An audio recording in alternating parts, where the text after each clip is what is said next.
The political infighting and finger pointing, it is growing. Joining me now is Congressman Ted Lieu, Democrat from California.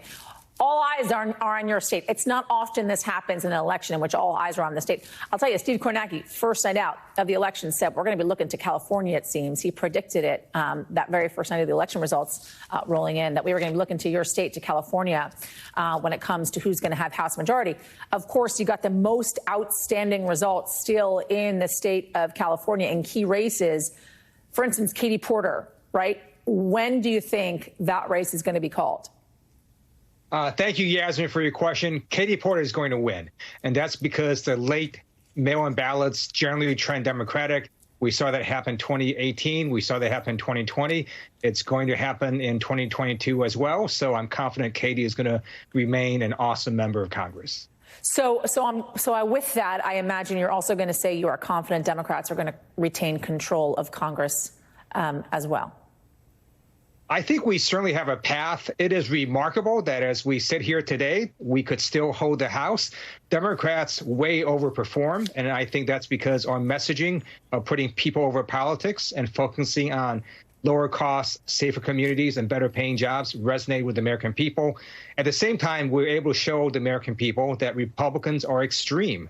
They wanted to criminalize abortion nationwide, attack democracy, and end Social Security in 5 years. And how do we know that? They put it in writing. If Republicans do, in fact, win a slim majority, gaining control of the House, what will that be like for you and getting legislation through? It'll be chaos. I believe that Speaker McCarthy, if he even is able to do that, if they even control the House, will be able to not govern with such a slim majority. You're going to have the Freedom Caucus that's going to want to investigate Hunter Biden's laptop as their top priority and other stupid stuff, and it's going to make governing very difficult. I'm wondering, though, if you feel as if they have a slim majority that will keep them from going after President Biden and what they believe are scandals surrounding the president. I never underestimate Republicans' ability to overreach. I think they will absolutely put up lots of stupid investigations into Hunter Biden's laptop, into issues the American people just don't care about. We need to focus on how do we make gas prices lower? How do we reduce costs? How do we make our communities safer? That's what Democrats are working on. How do you do that, though, in a minority? By showing the American people how stupid investigating Hunter Biden's laptop is at this critical point in our nation's history when we're trying to deal with an economy coming out of a pandemic, when we have a war going on between Ukraine and Russia. There are lots of very important issues that we need to work on, and we shouldn't have all these investigations that the Republicans are threatening to launch. Let's flip the page then, if we can. If, in fact, Democrats are able to retain control of the House, the Senate the Democrats are also able to retain control of the Senate as well. What will legislation look like for Democrats going forward over the next 2 years? If we hold the House and expand the Senate by one seat, we're going to try again to put Roe v. Wade in as a law of the land. We're going to try again to cap insulin at $35 for everyone in America. And we're going to try again to put in H.R. 1, which is a comprehensive voting rights measure that, unfortunately, we couldn't get through because we didn't have enough Democrats.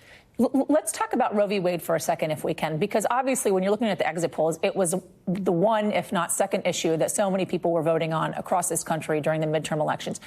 Do you feel like there is more of a case now after the midterms to codify Roe, even though you don't necessarily, even with that one extra vote, if you were to retain control of the Senate, even if you don't necessarily have the votes you need to codify legislation like Roe, that you have a stronger case now more than ever?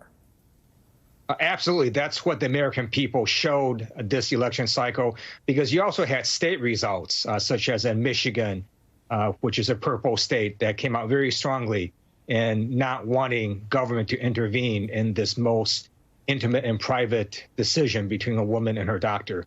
You also have states that are looking at ways to put into their own constitution how to give people the right to reproductive health care. California just did that. So I think really what the American people are saying is we want government out of our bedroom and out of our most private decisions with our doctors. You feel confident you could convince the moderate Republicans to help codify Roe? I think some of them will absolutely support it. You have a number of Republicans that really won in very moderate seats that Joe Biden had won, and they're not going to want to appear crazy, but maybe the Republican caucus will convince them to be crazy. That remains to be seen. California Congressman Ted Lieu, thank you. Appreciate it. Thank you.